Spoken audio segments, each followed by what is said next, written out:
Casting a spell over BBC One, Harry Potter star Robbie Coltrane joins Sparky in 20 minutes, followed by Match of the Day FA Cup highlights at 11:20. First, the news and sport with Matthew Amraliwala and Hazel Irvin.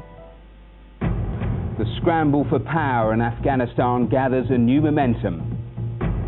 So too does the diplomatic push. The UN arrives in Kabul to negotiate. The Labour Party in Scotland ends a turbulent week with a new leader. And heading for the top of the league, Michael Owen does it again for Liverpool.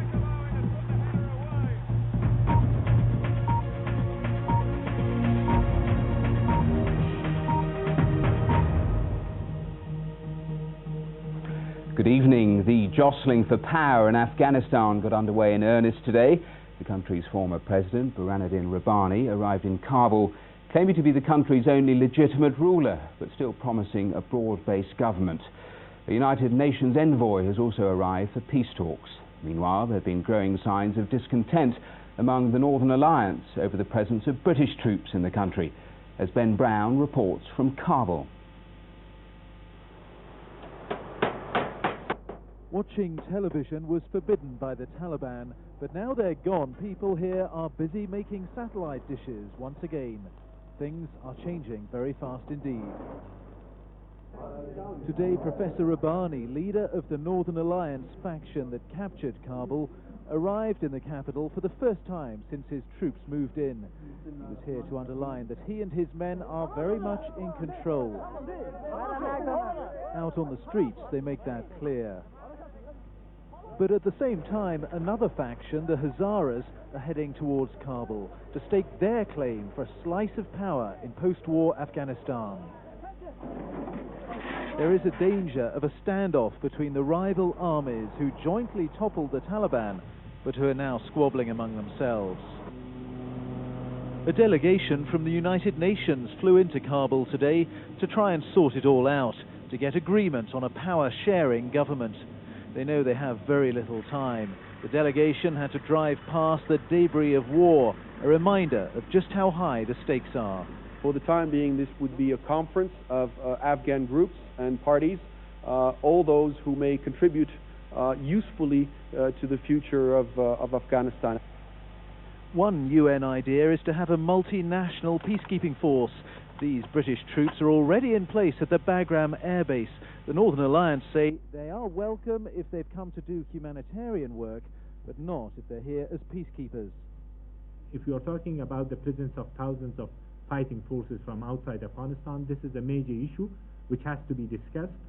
The events of the past few days showed that the forces which were capable of doing the job on the ground was the forces of the United Front. By seizing Kabul when they did, the Northern Alliance broke a promise not to come into the capital. And now they're here, they seem reluctant to let anyone else join them, whether it be other factions or foreign troops.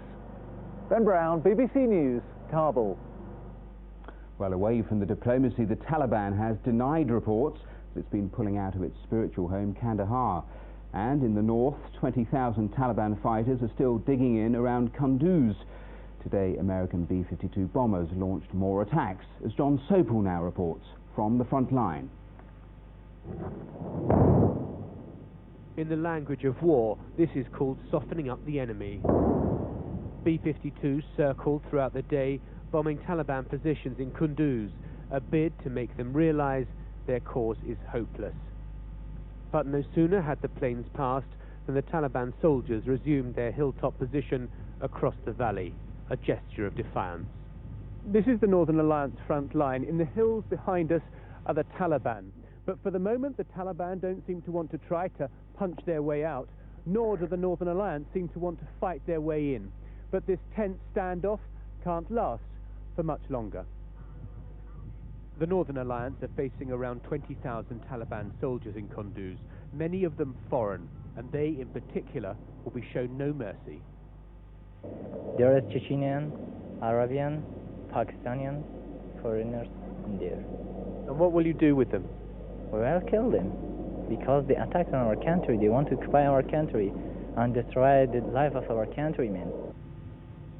The fear of a bloodbath can be seen on the road leading from Kunduz, where families have packed up their worldly goods on their donkeys and are heading out. The Taliban have forced us out, says this man. We're fleeing. Taliban rule in Kunduz, like the rest of the country, may be nearing an end, but the dislocation of ordinary people goes on. John Sofel, BBC News, Northern Afghanistan. Well, our diplomatic correspondent Bridget Kendall is at the Foreign Office now. Bridget, how concerned is the government about the situation on the ground concerning British troops? I think they're pretty concerned. The situation's very precarious and unpredictable, and everything, as we've seen, has the potential of turning into a problem.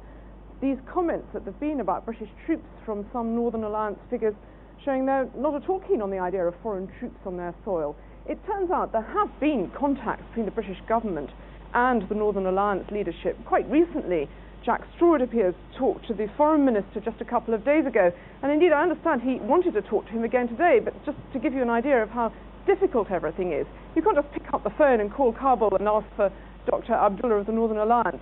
The Foreign Office has to wait for them to turn on their satellite phones and phone here, so that conversation hasn't taken place. Now, the UN envoy is now in Kabul, but can he get all the factions around the same table? Well, this envoy, Mr. Vendrell, is a very senior UN diplomat, and it is only the United Nations that all the different factions from Afghanistan agree is the only foreign authority that they will take orders from. But just getting this meeting together is difficult. The Northern Alliance want it to be in Kabul. The UN says it's got to be in a more neutral place so that the southern Pashtun tribes don't feel that they're in some way second place at the table. And so although it's very urgent, just the delicate business of negotiating where it should take place is probably going to take several days. Bridget Kendall, thanks very much. The wife of the man accused of training the September the 11th hijackers has insisted that her husband is innocent. Lotfi Raisi was arrested in Berkshire 6 weeks ago and is facing extradition to the US. His wife Sonia told BBC News that she believed her husband was not behind the terrorist attacks. There were violent scenes in North Belfast this afternoon as fighting broke out between gangs of loyalists and nationalists. Around 200 people were involved in throwing petrol bombs and bricks. It followed trouble in the same area last night, in which 3 arrests were made. Police have been given until Monday afternoon to question 6 men arrested in connection with the 18-month-long bombing campaign by the real IRA. Detectives are still searching a house in London where 5 of the men lived.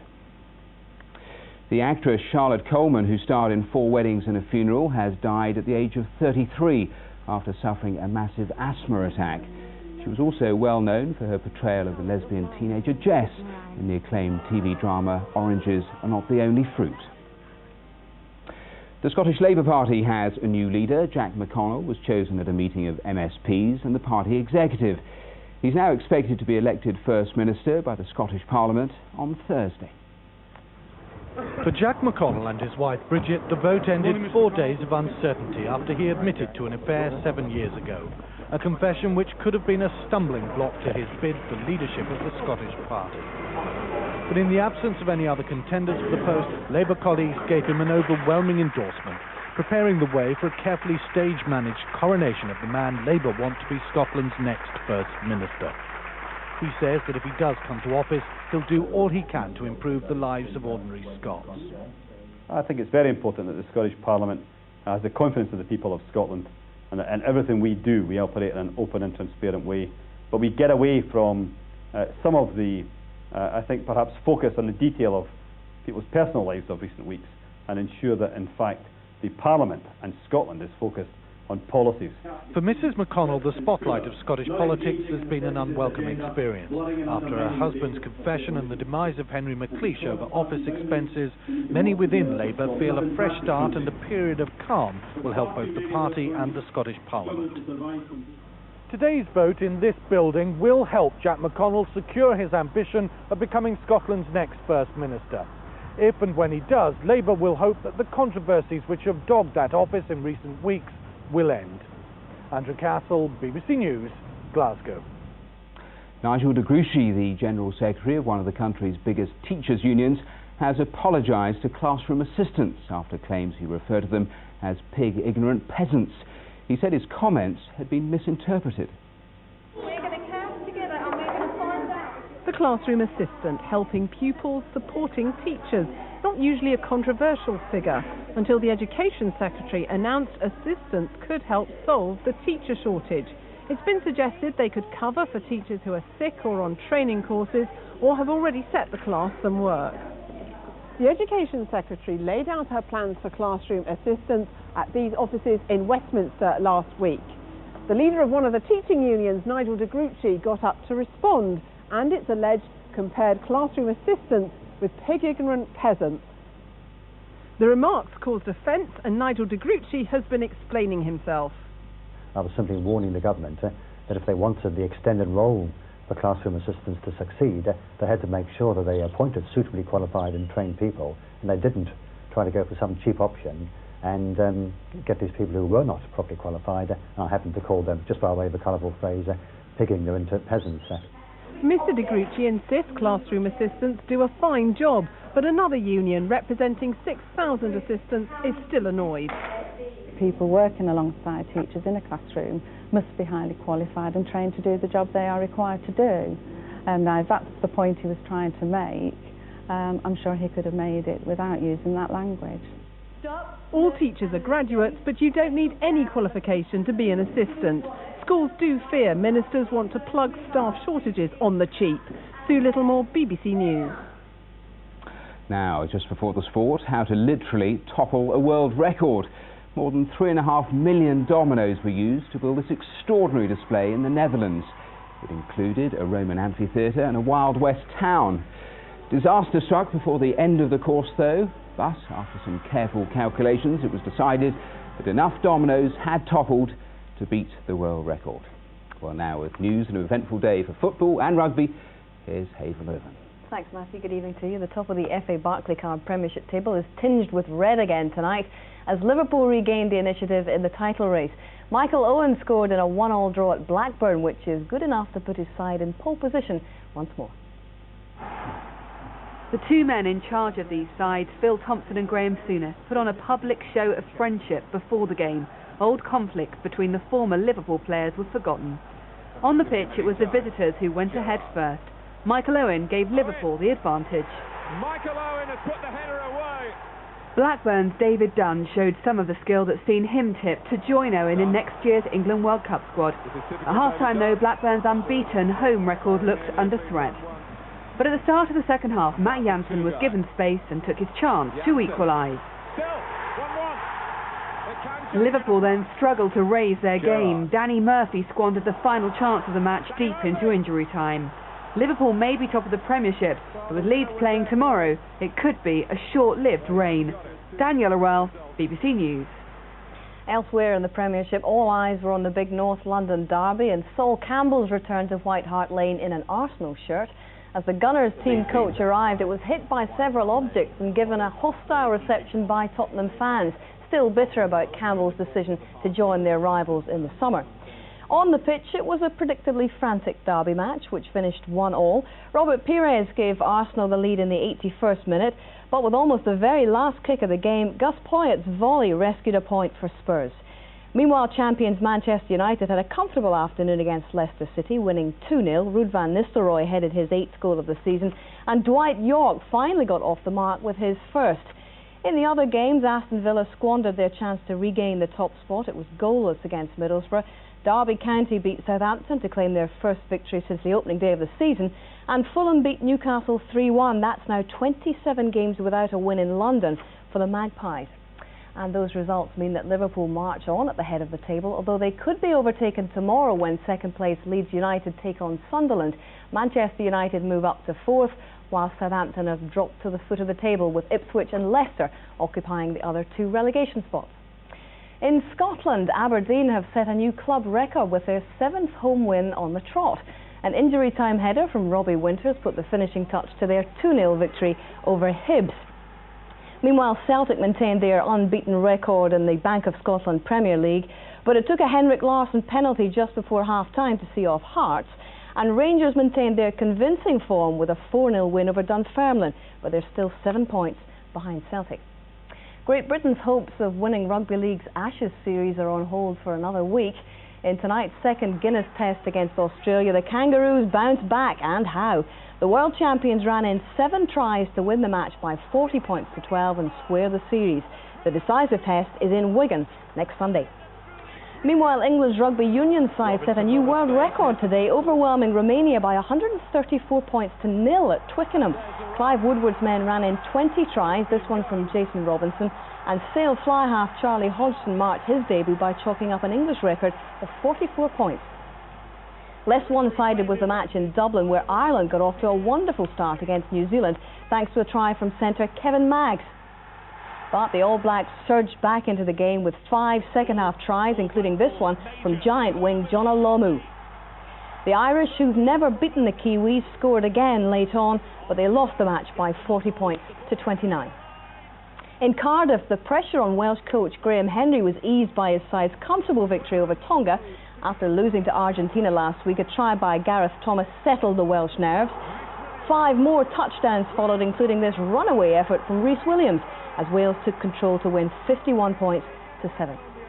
And finally, boxing, and Britain's Lennox Lewis remains favourite to reclaim his WBO and IBF heavyweight world titles tonight. The rematch against reigning champion Hasim Rahman gets underway in Las Vegas in around 6 hours' time. And Kevin Geary's there. Kevin, what kind of support can Lewis expect tonight? Pretty good, I think, although not perhaps as good as when he fought Evander Holyfield and won the title here a couple of years back. There were about 5,000 here then. We reckon somewhere about 1,500 will be here, and they'll make a lot of noise too. The Americans just aren't used to the sort of football-style chanting that Lennox Lewis's fans will bring into the arena with them. As for the odds, well, Lennox Lewis is still odds-on to win, but the odds against Rahman have shortened in the last 24 hours. I think it's going to be very close. Kevin, enjoy it. Thanks very much. And if you are staying up, the build-up and the fight itself is on Radio 5 Live from 2:30 AM. Strong coffees all round. Matthew. Hazel, thanks very much indeed. Well, that's the latest news from us. There'll be news throughout the night over on BBC News 24. But from all of us, good night.